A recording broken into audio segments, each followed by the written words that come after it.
Let's get personal for a second. Hi, I've been working full time on this channel for over a year and a half now. And as I was reflecting on how 2024 went and what sort of lessons I wanted to take with me into 2025, I realized some things. When I first started this channel back in, I want to say April of 2023, I kind of knew what I wanted the channel to be about. It would be about YouTube education, but the concept was I would go out and I would learn something about YouTube and then bring that back and kind of share them with the world, hopefully, in a way that would be useful to people who are also going along this journey alongside me. I was trying a lot of things in the beginning. I was trying more tutorial types of content. I was trying breakdowns or case studies of people I look up to in the space. Eventually, decided to try a 90-day monetization challenge where I would attempt to get my channel monetized in 90 days. I did. That was awesome. And the video that was the one that got my channel monetized was my how to make a killer YouTube intro to blow up your channel video. I didn't know it at the time, but that video would be the one that changed the direction and trajectory of this channel forever. That sounded very dramatic. After that video came out, of course, there's a question of like, okay, well, what do you do after you have a viral video? You want to kind of continue with that momentum, carry it through.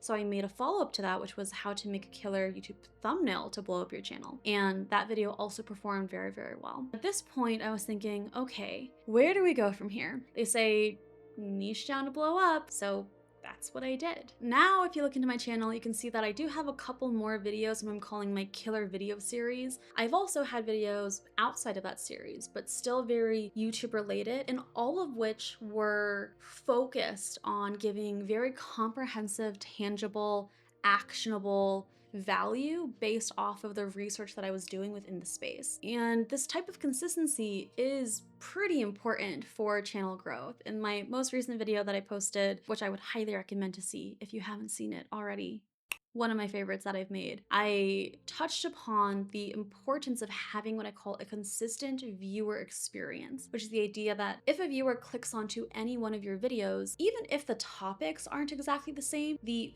feeling that they get while watching the video is consistent from video to video. And having that consistent viewer experience is incredibly important for being able to build the momentum needed to blow up a channel. And that was working. My channel was getting views, it was growing, it was a great time, but asterisk, there would be videos that come up or video ideas that I would have and I would think, oh, like that would be a really cool video to make, but it would be a different type of video than what I was making on my channel. Or thinking, oh, talking more about myself, question mark?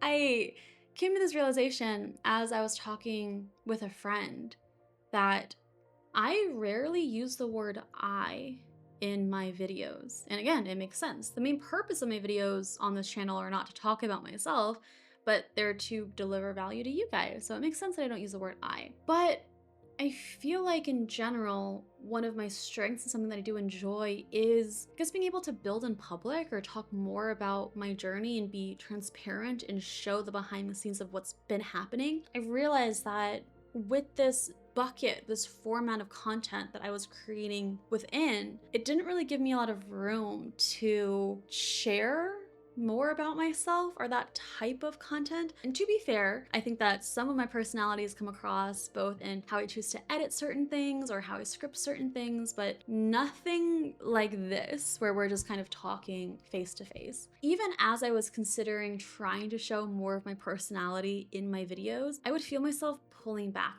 but this isn't progressing the story. This isn't the most useful thing to say in this moment. This is just fluff, and then cutting those out. And I was talking with a friend, I will never forget this. She said that she felt like I was hiding behind my research. And I was like, oof, it's one of those things where someone says something and just hits really, really hard. And the reason why it hits hard is because it's true. I was like, yeah, you know, I am hiding my personality behind my research. And I think a big part of it is probably because it's tough to put yourself out there. And it's like, who am I to say I know certain things about the way YouTube works? I'm just some random girl on the internet. So I would rather show you the research that I've done to back that up as opposed to making a claim of my own. So that's how my channel was looking, and that's how it's looking currently. And again, not like there's anything wrong with that, but it started making me consider, where do I want the future of this channel to look like? Because ultimately, I'm choosing to do this. Hopefully all of you are also choosing to do this, choosing to be on YouTube. The reason why I'm choosing to be here is because, one, I genuinely love making videos, but also the concept of being able to create a life you love, making videos you love. I love research. I love the process of just learning everything I can about a topic. Essentially, like, I get to brainwash myself by studying a new topic whenever I start working on a new video, and I love it. And at the same time, I do feel like something is missing. And that thing that is missing is this, is being able to connect more with you guys and the ability to make a video that I think you would enjoy, that I think would be valuable, even if it wouldn't work well for the algorithm, TM. And I think that this is, I guess, one of the boons and curses of being within this YouTube strategy space. You know, it's easy to get so meta on every single video that you upload and thinking, does this have a validated topic? Is there prior proof of success for this? What is the view potential of this video? There could be the case to be made of like, okay, well, you should just make the video anyway, because not every video has to be a banger. And I do understand that.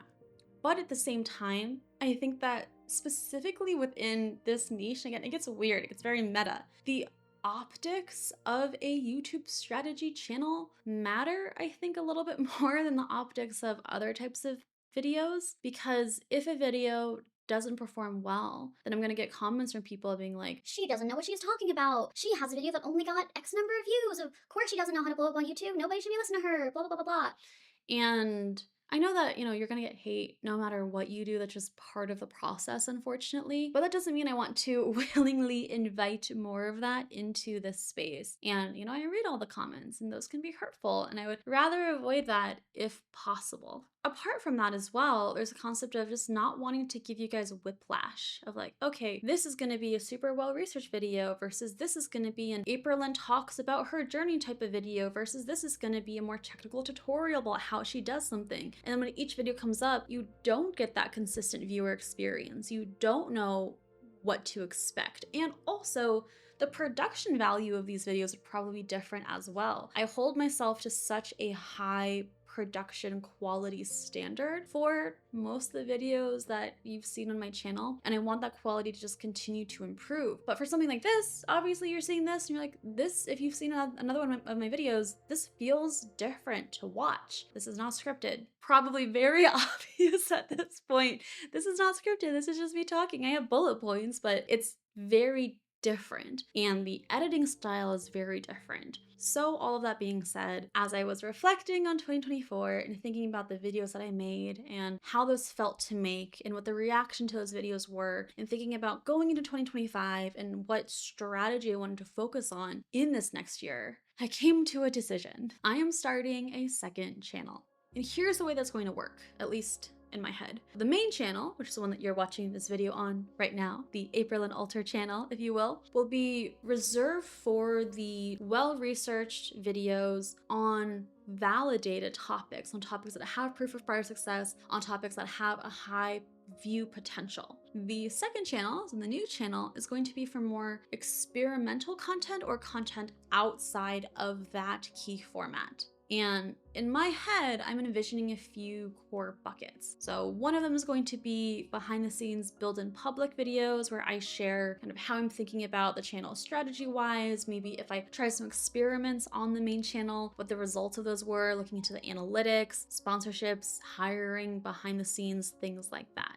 The second bucket of content on that second channel is going to be how I do things. So how I make my motion graphics, how I research for my videos, how I make my thumbnails, all of the little things that I get asked from by you guys that I feel it doesn't really fit on this channel, but I would love to make and I would love to be able to provide you guys with. So that'll go over there as well. The third bucket is going to be just overall commentary. So if I see something happening in the broader YouTube world or a trend that's going on that I have opinions on, that'll go over there. And then finally, the last bucket is just going to be format experimentation. So if I have an idea for a video that I'm like, maybe this will perform well on the main channel, maybe not, I'm not sure, I can make a tester video of that format on the second channel. And if I'm seeing that does well, then I could bring it over and that becomes a cemented main channel new format. And the goal is to be able to post on the main channel. Probably we're aiming for once a month. I feel like that is enough time to be able to give the quality and level of depth and research required to make the types of videos that you guys have been enjoying. And then on the second channel, I'll probably aim for at least 2 uploads a month. And I'll be able to do that in part because the second channel production value is going to be much lower. It's going to be like what you're seeing right now. I love making the high produced stuff, but sometimes you just don't want to put that much effort into a YouTube video from time to time. So it just gives me the opportunity to just have a place to post it all. That's awesome. That's fun. We love that. But I'm also nervous. Like this video that I'm filming right now, I cannot tell you how nervous I was to film this because it's different. I'm not working off of a script. How do I know what to say? I'm still internally freaking out about it a little bit. On the main channel, on this channel, if someone doesn't like a video, it's like, cool, maybe you don't agree with the research that I've done, or maybe you don't agree with the conclusions that I've made, or the topics or the strategies that I brought up. Cool, okay, awesome, all good. But I feel like on the second channel, if you don't like a video that I make there, it's like, oh, it's not that you didn't like my research, it's that you don't like me. And it's just scary to put yourself out there. I just so admire all of the people who do this all the time and share more of themselves all the time because but it'll be fun. Like all things, it's something that's I'm going to get better at over time. I'm going to get better at off-the-cuff speaking over time. I'm going to get better at making this type of video over time, and I'm looking forward to exercising that muscle. The first video of that second channel is already up if you guys want to check it out. It is a deep dive into how my 4 videos in 4 weeks challenge impacted my channel performance, and we get super deep into the analytics, look at the before and the after, and see if uploading more on YouTube actually does help your channel grow faster. I'll link to that in the video description below if you want to check that out, but that's the plan. That's where I'm at, and I'm excited for it. Hopefully, I'll see you over there on the second channel. It's gonna be a party. We're gonna learn. We're gonna have a good time. But if that's not your jam, all good too, no worries at all, and I will be back with regularly scheduled content next month. As always, thank you so much for watching. Like and subscribe if you can. Keep creating, and I'll see you in the next video. We did it! Huh, that's ironic. You see the top of the microphone. Where do I put this? Water! Ah! Okay, we did it.